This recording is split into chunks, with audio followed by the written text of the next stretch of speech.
Bonjour, bonjour, j'espère que vous allez bien. La première phase de la Coupe du Monde vient de terminer. Deux équipes africaines sont qualifiées, à savoir le Sénégal, qui est deuxième de sa poule, et le Maroc, qui est premier de sa poule. Mais malheureusement, trois équipes sont éliminées. Mais en vue des matchs qu'ils ont faits, on peut dire qu'elles n'ont pas vraiment démérité. Le Cameroun est venu à bout du Brésil par 1-0. L'Algérie a battu la France par le même score. Et le Ghana, après avoir fait un match époustouflant contre le Portugal qu'il a malheureusement perdu, est parvenu à battre la Corée du Sud. Ce qui est dans l'ensemble un bon bilan, comparé aux éditions précédentes où elles semblaient être abonnées aux dernières places des poules.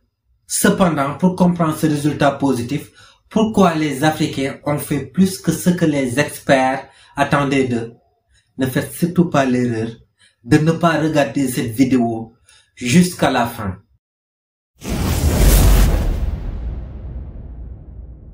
La rencontre avec le blanc, à savoir l'occupation coloniale, avait dépouillé l'Afrique de toutes ses substances culturelles.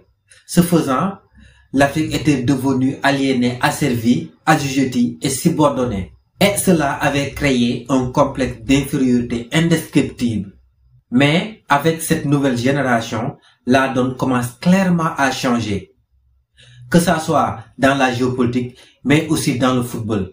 Désormais, fini les sorciers blancs, incapables de s'imposer dans leur pays, même pas connus là-bas, venaient en Afrique pour coacher les équipes en se prenant comme des experts. C'est la première fois que l'Afrique part dans une Coupe du Monde en misant totalement sur l'expertise locale pour mener la barque. Et clairement, c'est la première fois qu'elle fasse de tels résultats. Dans la première phase d'une Coupe du Monde, même s'il faut reconnaître, il y a beaucoup de choses à améliorer.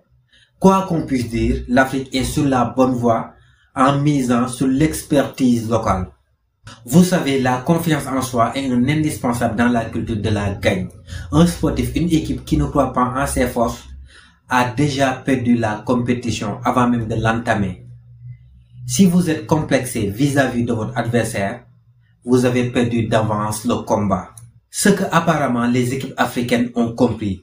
Elles jouent sans aucun complexe en imposant leur jeu afin de montrer qu'elles ont aussi leur mot à dire. Si elles continuent dans cette dynamique, comme l'avait prédit le roi Pelé, le football du 21e siècle sera pour les Africains.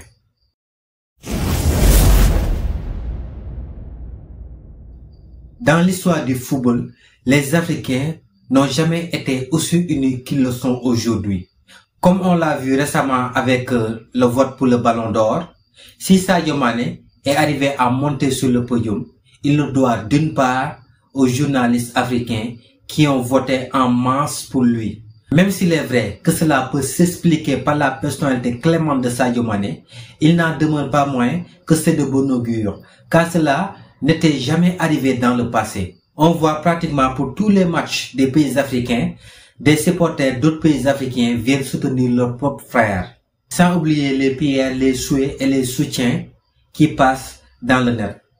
Vous savez, si une communauté est unie, sans hypocrisie, en défendant la même cause, en se soutenant mutuellement, ils auront toutes les chances en leur faveur. L'union fait la force.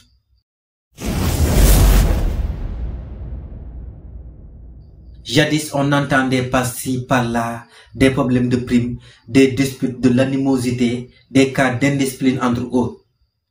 Mais aujourd'hui, les Africains ont compris que la gagne est une culture, une science, une méthode d'organisation de l'ordre qu'on met dans tous les compartiments qui accompagnent une équipe nationale. Et ce faisant, ils ont clairement amélioré leur performance.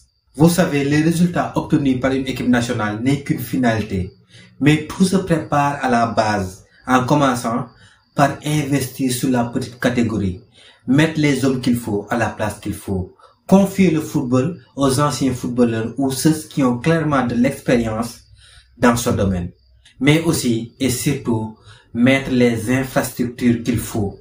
Même s'il est vrai que beaucoup de choses restent à faire dans ce domaine, on ne pourrait pas occulter que des progrès sont faits là-dessus. Dans la vie, il n'y a pas de formule exacte pour atteindre son objectif, mais il y a des principes qu'on ne peut pas transgresser, à savoir la confiance en soi, la passion et une bonne stratégie. Par conséquent, si vous avez un but à atteindre, il faudra inéluctablement chercher des informations afin pouvoir affiner et mettre en place une bonne stratégie. Il faut aussi être passionné par ce que vous faites, car le désir est le carburant qui vous permettra de surmonter les difficultés de la vie et de persévérer malgré les obstacles jusqu'à trouver le bout du tunnel. Mais aussi et surtout la confiance en soi. Vous devrez croire en vous-même. Sachez que vous ne vaudrez jamais plus que vous pensez valoir. La foi soulève des montagnes. Tout ce que vous croyez vrai en vous devient votre réalité. Croyez et vos croyances créons les faits, avait dit William James. Mais pour ce faire, il faudra commencer par reconfigurer votre mental. Car votre esprit est votre pouvoir.